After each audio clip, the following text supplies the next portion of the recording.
কারণ শিমলা সিগারেট খাওয়া ছেলেদের একটু দেখতে পারে না। আমি অবশ্য এর আগে এইগুলো খেতাম না, এই তো বছরখানেক আগে খাওয়া শিখেছি। যাই হোক, এইগুলো বলতে বলতে বাসায় চলে এসেছি। আমি রিক্সা ভাড়া দিয়ে ভিতরে চলে গেলাম। আব্বু, আব্বু, কই তুমি? কিরে মা, কি হয়েছে? এত জোরে ডাকতেছিস কেন? আব্বু জানো আজকে অফিসে কি হয়েছে? না বললে জানবো কিভাবে?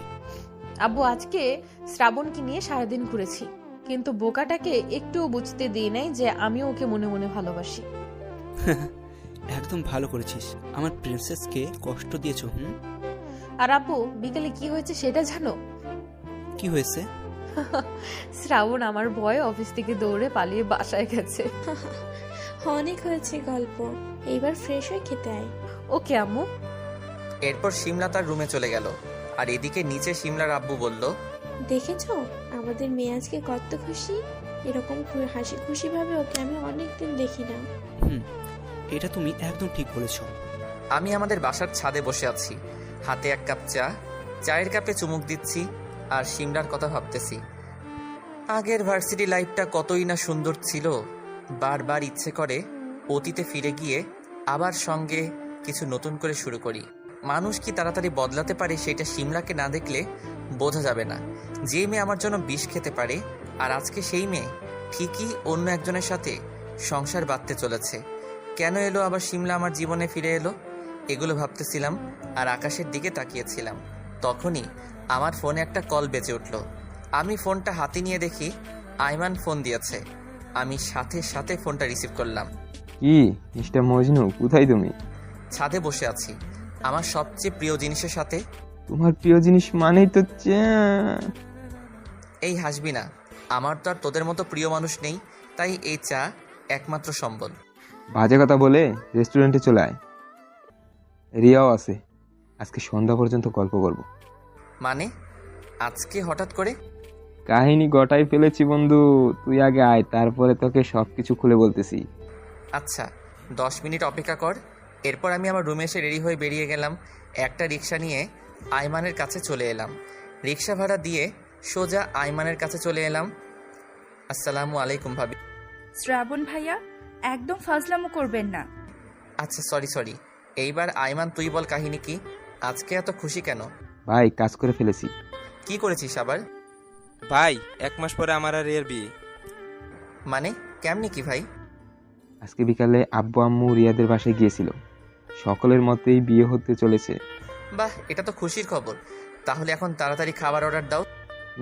তোকে বলতে হবে না, আমি কি তোর মতো খচ্চর নাকি? ভাবি আমি কিন্তু গেলাম। এই তুমি কি শুরু করছো? তুমি তো বড় খচ্চর। এই না হলে আমার ভাবি। তুমিও শ্রাবণের দলে চলে গেলে। আব্বে চুপ। এরপর তিনজনে মিলে অনেক মজা করলাম। রাত 8টার দিকে আমি বাসার উদ্দেশ্যে রওনা দিলাম। বাসার কাছে এসে আপুর জন্য কিছু চকলেট কিনে বাসার সামনে চলে এলাম। এরপর দরজার কাছে এসে কলিং বেল বাজালাম। আপু এসে দরজা খুলে দিল। ভাইয়া আমার চকলেট কই? কিছু বলতে যাব তার আগে আপু আমার কাছ থেকে চকলেট কেড়ে নিয়ে দৌড়। আমি একটা হাসি দিয়ে আম্মুর সাথে কিছু কথা বলে আমার রুমে চলে এলাম। পরদিন সকালে ঘুম থেকে উঠে সকালে অফিসে চলে গেলাম। নিজের ডেস্কে বসে কাজ করতেছিলাম। তখন খেয়াল করলাম রিয়া শিমলার কেবিনের দিকে যাচ্ছে। আমি চোখের ইশারায় জিজ্ঞেস করলাম কি হয়েছে। রিয়া বলল ম্যাম নাকি তাকে ডেকেছে। প্রায় 20 মিনিট পরে রিয়া শিমলার কেবিন থেকে বের হলো। রিয়ার দিকে তাকিয়ে দেখি রিয়ার কপাল বেয়ে ঘাম পড়তেছে। তাই আমি রিয়াকে ডেকে জিজ্ঞেস করলাম কি হয়েছে, কিন্তু রিয়া আমার কথা শুনেও না শোনার ভান করে চলে গেল। আমি কিছুই বুঝতে পারতেছিলাম না, তাই চুপচাপ নিজের কাজে মন দিলাম। লাঞ্চ টাইমের আগে শিমলার কেবিনে আমার ডাক পড়ল। আমি চুপচাপ শিমলার কেবিনের সামনে গেলাম। কালকের কথা মনে পড়তেই ভয় হতে লাগলো। এরপর আমি লাঞ্চ টাইমের আগে শিমলার কেবিনে আমার ডাক পড়লো। আমি চুপচাপ শিমলার কেবিনের সামনে চলে গেলাম। কালকের কথা মনে পড়তেই ভয় হতে লাগলো। এরপর আমি বাইরে দাঁড়িয়ে বললাম ম্যাম ভিতরে আসুন। এরপর আমি ম্যামের সামনে এসে দাঁড়িয়ে রইলাম। কোনো কথা বলতেছি না, একভাবে কাজ করে যাচ্ছে। আমাকে বসতেও বলে নাই। আগের দিনের কথা মনে করে আমি দাঁড়িয়ে রইলাম। কি জানি আবার কখন থাপ্পড় মারে। এইভাবে প্রায় 10 মিনিট হয়ে গেল। তাই আমি এইবার বাধ্য হয়ে বললাম ম্যাম আমি কি পরে আসবো? ওকে ম্যাম, আমি আপনার কাছে পরে আসতেছি, আপনি বরং কাজ করুন। আমি এইটা বলে বাইরের দিকে যেতে লাগলাম। তখনই আপনাকে আমি এখান থেকে যেতে বলেছি? আমি আবার ম্যামের সামনে এসে দাঁড়িয়ে বললাম না ম্যাম, কিন্তু আপনি তো কাজ করতেছেন। আপনি আজকে সারাদিন আমার সামনে এভাবে দাঁড়িয়ে থাকবেন। পাগল নাকি? কি বলেন এসব? আমার লজ্জা করে। মিস্টার শ্রাবণ, আমি আপনার সাথে মজা করতেছি না। এই রে, এ তো রেগে পুরো আগুন হয়ে আছে। কিন্তু ম্যাম, আমি কি করেছি? কি করেছেন আবার জিজ্ঞেস করতেছেন? কালকে আমাকে না বলে আমার সামনে থেকে পালিয়ে গিয়েছিলেন কেন? ম্যাম সরি, আপনি কালকে যে রেগেছিলেন তাতে শিওর আমি শহীদ হতাম। আর আজকাল তো দেখা যায় আপনি অফিস ফাঁকি দিয়ে গার্লফ্রেন্ড নিয়ে ঘুরে বেড়ান। আস্তাগফিরুল্লাহ। ম্যাম আপনি এগুলো কি বলেন? আমি আর মেয়ে, এটা তো পাগলও বিশ্বাস করবে না। তার মানে আপনার কোনো গার্লফ্রেন্ড নেই? একটা ছিল, বাট সে তো আমাকে ভুল বুঝে দূরে চলে গেছে। আর আপাতত একাই আছি। ম্যাম আমার দিকে একবার তাকিয়ে আবার বলল, তাহলে এই রিয়াটাকে? আমি তো ছবিটা দেখে অবাক। এ কি জিনিস মাইরি? কালকে বন্ধুর গার্লফ্রেন্ড দেখতে গেছিলাম, সেই ছবি ম্যামের ফোনে কেন? কোন হালায় আমার এমন সর্বনাশ করলো? আরে ম্যাম, এটা তো আমার ভাবি। ভাবি মানে? ম্যাম আমার বন্ধু আইমানের হবু বউ লাগে রিয়া। বন্ধুর বউ মানেই তো ভাবি, তাই তো ভাবি বললাম।